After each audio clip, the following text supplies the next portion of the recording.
Ouvrons notre Bible au livre de 1 Roi 17. 1 Roi 17.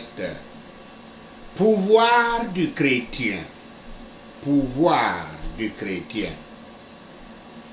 Les lectures sont 1 Roi 17, Matthieu 16, verset 19, Marc 11, verset 23 à 24, Psaume 65. 1 Roi 17, verset 1 à 7. Élie nourri par des corbeaux. Yahweh ajuste parfaitement les hommes au travail qu'il conçoit pour eux. Les temps étaient adaptés à un Élie, et Élie était adapté pour les temps. L'esprit de Yahweh sait comment s'adapter aux hommes pour les circonstances, les occasions. Élie avait permis à Achab, le roi d'Israël, à savoir que Yahweh est mécontent des idolâtres et les châtierait par le manque de pluie, ce qui n'était pas dans le pouvoir des dieux qu'il servait de leur accorder. Achab, le roi d'Israël était un roi faible et irréfutable d'Israël, qui se maria et fut gouverné par Jézabel, l'idolâtre, une idolâtre de Baal et l'adoratrice de la déesse de la fécondité, Ashtaroth, fille d'Ethbal, le roi de Sidon, ou le roi de Phénicie. Jézabel signifie sans mari, non exalté. Jézabel. L'esprit de Jézabel se réfère à une femme de Thyatire qui se faisait appeler prophétesse et avait séduit les membres de l'église du Christ à forniquer et à manger des choses sacrifiées aux idoles. L'esprit de Jézabel est l'esprit de la persécution de l'Église, l'esprit de la perversion sexuelle, l'esprit des péchés sexuels et l'esprit de la prostitution, symbolisé par le chien. Notez ici que l'Écriture ne mentionne pas l'expression usuelle « ainsi dit le Seigneur » avant que le prophète Élie ait prononcé la malédiction de la pécheresse de 3 ans. C'est parce que le Christ dit, l'explication de ce que le Christ dit, je cite, « Je te donnerai les clés du royaume des cieux. Ce que tu lieras sur la terre sera lié dans les cieux. Ce que tu délieras sur la terre sera délié dans les cieux. » Fin de citation. Citation de Matthieu 16, verset 19. C'est ce pouvoir que le prophète Élie utilisa quand il prononça la malédiction sur instruction de Dieu. Ça, c'est le pouvoir de lier et de délier que chacun de nous chrétiens, a et peut utiliser. Tant que vous êtes baptisés avec le Saint-Esprit et le feu, et que vous maintenez une vie de foi, dans l'obéissance totale et la soumission totale à Yahweh, dans l'humilité, dans le pardon des infractions de vos voisins et dans la confession des péchés des uns les uns aux autres, vous avez le pouvoir de lier et de délier. Yahweh avait ordonné à Élie de se cacher. Et la providence nous appelle à la solitude et à la retraite. Notre mission, quand la providence nous appelle ici, si la providence nous appelle ici, notre mission c'est va. On ne réfléchit pas sous l'ordre de Dieu. Lorsque nous ne pouvons pas être utiles nous devons être patients.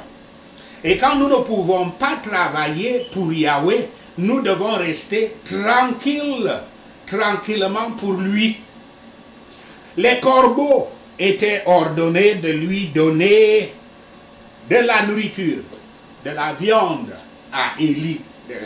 Et ces corbeaux avaient justement fait ainsi.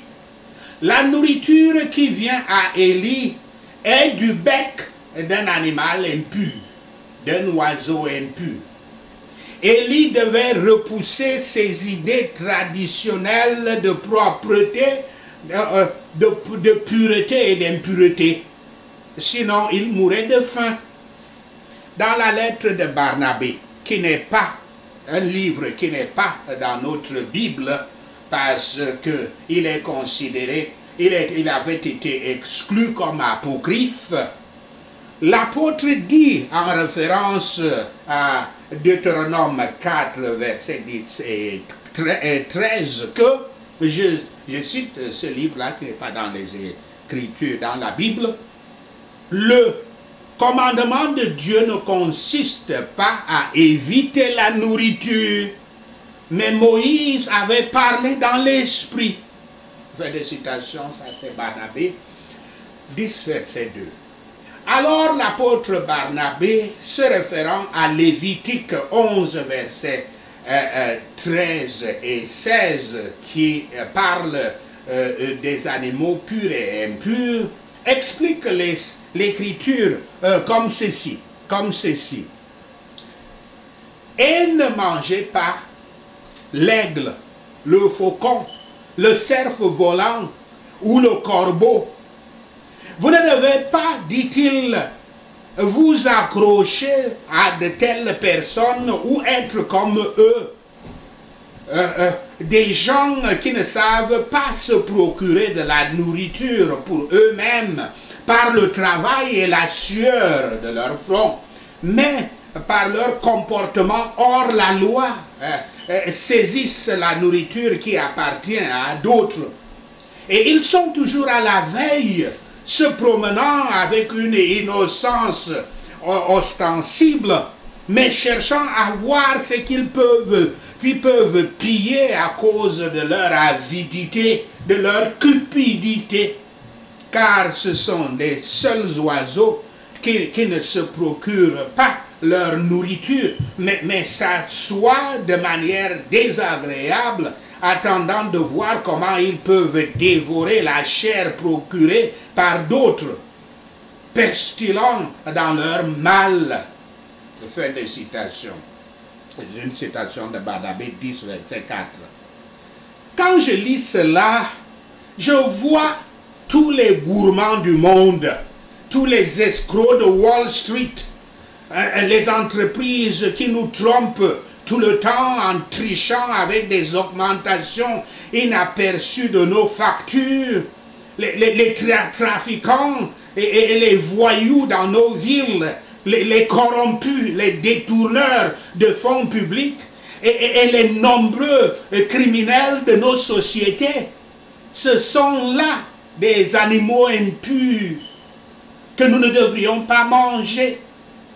Le Père Yahweh nous dit que nous ne devons pas les manger. Il nous dit que nous ne devons pas les manger. Nous ne devons pas nous attacher à eux. Nous ne devons pas les suivre. Nous ne devons pas. Ou alors, si nous le faisons, nous serons comme eux. Grâce à cet incident, Yahweh enseigne à Élie et il souligne pour nous-mêmes l'esprit de la loi, avant la lettre de la loi.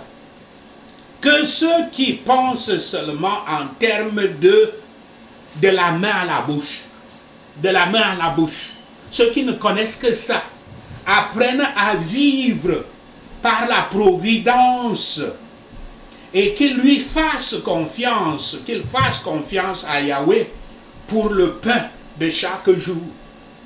Chaque jour. C'est pour ça que nous prions toujours notre Père plusieurs fois par jour. Yahweh aurait pu envoyer des anges pour servir Élie avec la nourriture, même la manne du ciel et les cailles des déserts comme il avait fait avec le peuple d'Israël dans le désert. Mais il avait choisi de montrer qu'il peut servir ses propres fins par les créatures les plus sensibles et les plus ordinaires, aussi efficacement que par les plus puissants. Élie semble avoir poursuivi cette expérience, avoir vécu cette expérience d'être nourri par les corbeaux pendant plus d'1 an. Élie reste près du ruisseau jusqu'à ce que le ruisseau s'assèche, ce qui indique le début de la grande sécheresse qu'il avait prédit. Il ne prie pas pour que la pluie revienne, même pour sa propre survie. Il ne fait pas cette prière. Il garde le but de Yahweh en premier lieu, même si cela l'affecte négativement. C'est ça que nous devons faire. Dieu a dit 3 ans de sécheresse. Tu ne peux pas encore en cours de route parce que tu souffres déjà de la soif, commencer à prier que Dieu arrête la sécheresse. Dieu arrête la sécheresse. Nous suivons Dieu, Dieu ne nous suit pas. L'approvisionnement naturel en eau, qui est venu par la providence commune, a échoué. Mais l'offre miraculeuse de nourriture assurée par la promesse n'a pas échoué. Si les cieux échouent, la terre échoue, bien sûr. Tels sont tous nos conforts de créatures. Nous les perdons quand nous avons le plus besoin, comme les fontaines en été, les ruisseaux en été. Mais il y a une rivière qui rend heureux la ville de Dieu, qui ne sèche jamais. Un puits d'eau qui jaillit de la vie éternelle. La prière que nous pourrions prier à ce niveau, c'est « Seigneur, donne-nous cette eau vivante aujourd'hui. Donne-nous cette eau vivante l'année prochaine, 2018. » Amen. 1 Roi 17, verset 8 à 16. Élie a envoyé à Zerepta. Zerepta, une ville des gentils, une ville des païens, se trouve dans la région natale de la méchante reine Jézabel. Par conséquent, Élie entre en territoire ennemi. Les veuves étaient connues pour leur pauvreté dans le monde antique. Quand il est rejeté par son propre peuple, Yahshua utilise cet exemple. Quand il est rejeté par son propre peuple de Nazareth, Yahshua utilise cet exemple de l'arrivée d'Élie auprès de la veuve de Zerepta comme une illustration du droit de Yahweh de choisir un peuple pour lui-même dans Luc 4, versets 24 à 26. Beaucoup de veuves étaient en Israël au temps d'Élie et certaines, il est probable, auraient bien voulu l'avoir dans leur maison. Mais cependant, Élie est envoyé pour honorer et bénir avec sa présence une ville de Sidon, une ville de Phénicie, une ville des gentils, une ville des païens. Et ainsi, Élie devient le premier prophète des gentils. Premier prophète des gentils avant l'apôtre Paul, plusieurs siècles avant l'apôtre Paul. Une fois, avant notre Seigneur Yahshua le Messie, bien sûr, parce que l'apôtre Paul a suivi notre Seigneur. Une fois à Zarepta, Élie voit une femme rassemblant des bouts de bois, signe qu'elle est pauvre. La veuve obéit par la foi et est immédiatement récompensée avec la nourriture tous les jours pour Élie et pour sa famille. Yahweh utilise cette femme comme canal d'approvisionnement et son besoin est satisfait. Deux points de prière que nous devons prier à cet effet. Père Yahweh, parce que je suis dans la foi et dans la justice, récompense-moi avec ta providence au cours de cette année 2017, au nom de Yahshua le Messie. Père Yahweh, dans cette année 2017, utilise-moi comme un canal d'approvisionnement et réponds à mes besoins au nom de Yahshua le Messie. Nous prions. Jézabel était le plus grand ennemi, la plus grande ennemie d'Élie.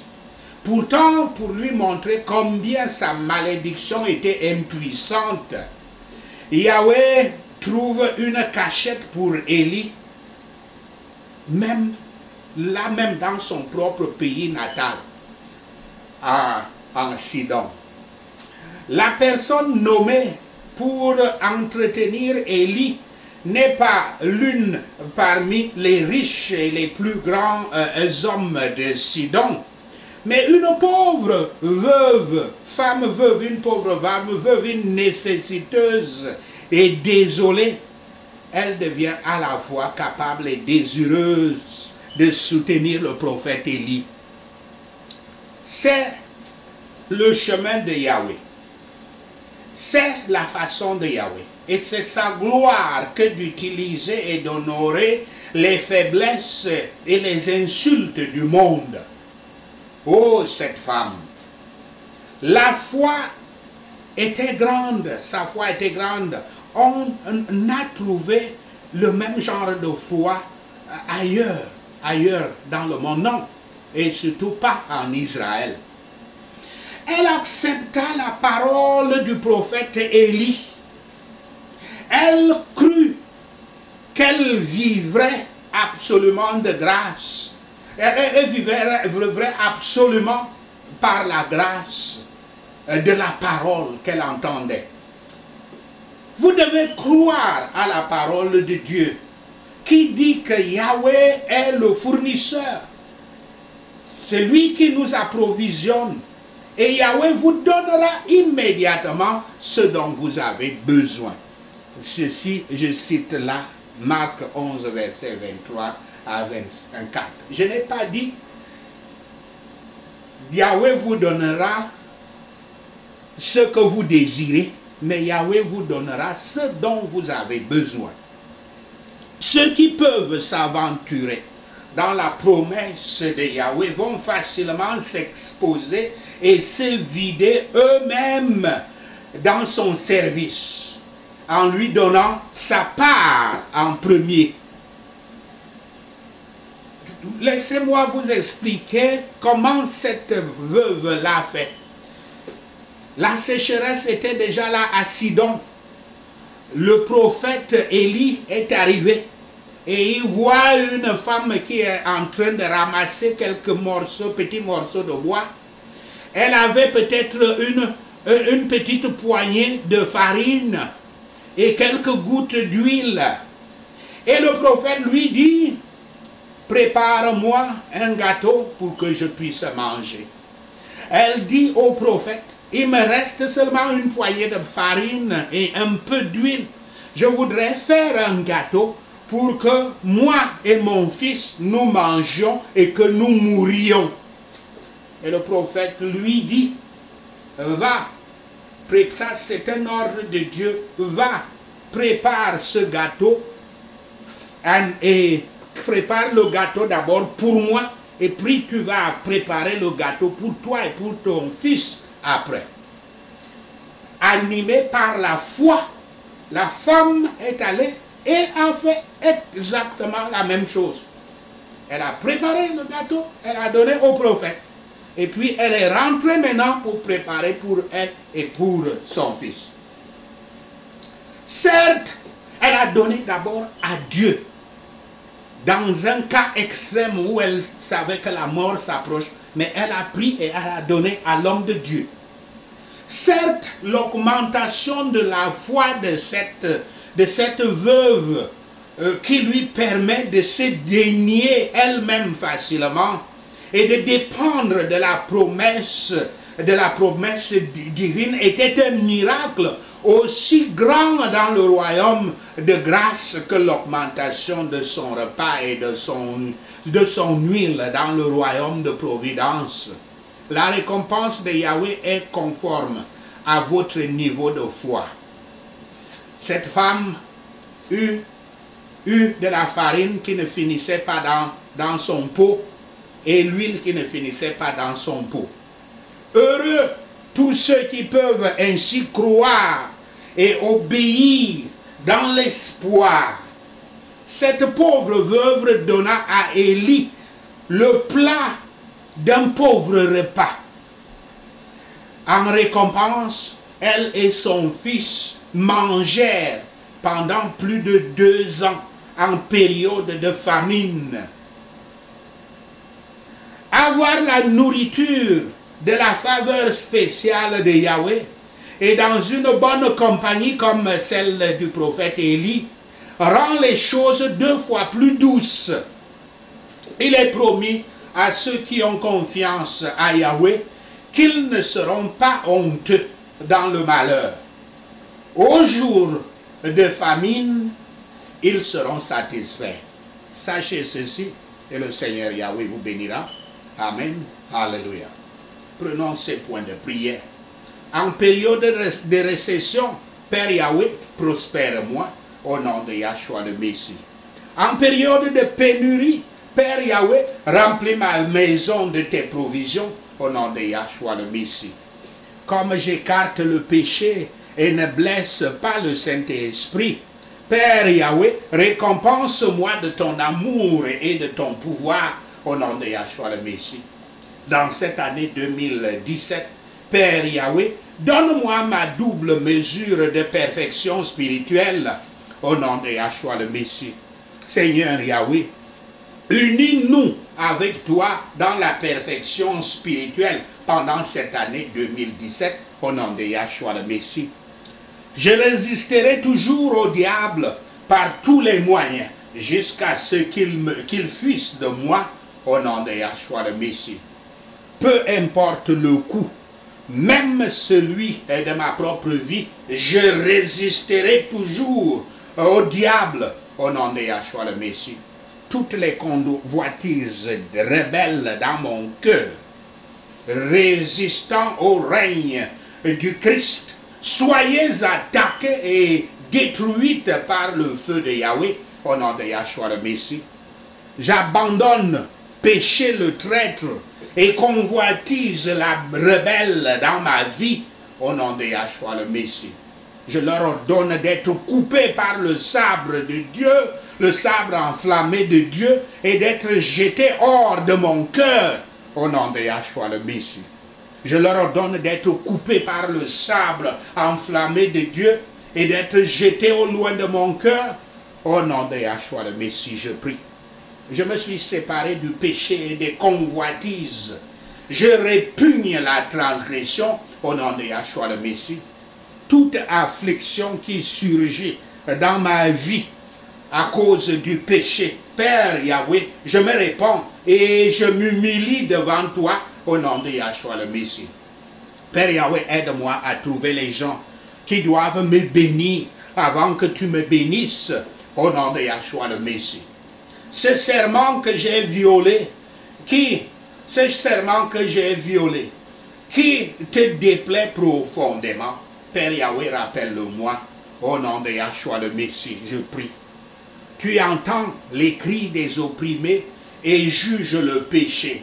Père Yahweh, rappelle-moi ce que j'ai fait de mal à tes yeux, au nom de Yahshua le Messie. Tout esprit sanglant, tout esprit de sang, tout esprit de sang de Saul dans ma famille, Père Yahweh, jette-le dehors par le sang du Christ, au nom de Yahshua le Messie.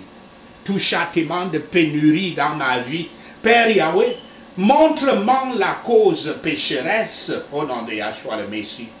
Parce que je suis pauvre et que je ne peux pas me venger, Père Yahweh, plaide ma cause, au nom de Yahshua le Messie.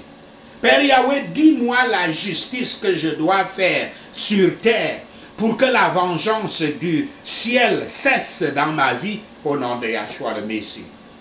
Lorsque Satan m'attaque furieusement, que je ne me tiens et je me tiens fermement et résiste au diable, Père Yahweh, rends-moi plus qu'un conquérant, au nom de Yahshua le Messie. Maintenant, vous prenez la liste de vos prières et vous priez ce dernier point de prière. Parce que je suis dans la foi totale en toi, Père Yahweh, par ta faveur, donne-moi la prospérité de l'assemblée des disciples